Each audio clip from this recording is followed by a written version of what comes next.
Hi friends, welcome back to my channel. Today we are going to learn how to create a manual ellipse in AutoCAD, a method perfect for precision in architectural drawings. Let's begin by drawing a rectangle. I'll put the value of 4500 by 2000 mm. Now, to show you the difference, type EL in the comment box to create the default AutoCAD ellipse. Copy the rectangle to the right. Next, we will draw lines to mark the center, both in the X and Y directions. Draw a circle in the horizontal length. I will change the color of these lines to avoid confusion. We will add a small vertical line between the circle and the rectangle.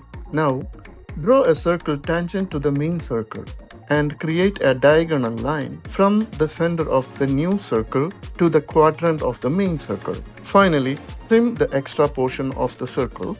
I will change the color again to keep it clear. Draw a line between these 2 points and offset it perpendicular to the line. Next, we will draw a line from the center line to center line and extend it to the rectangle's center. And now mirror this reference line both vertically and horizontally. These 4 intersections are very important because they are the centers of the new ellipse. Let's highlight these points.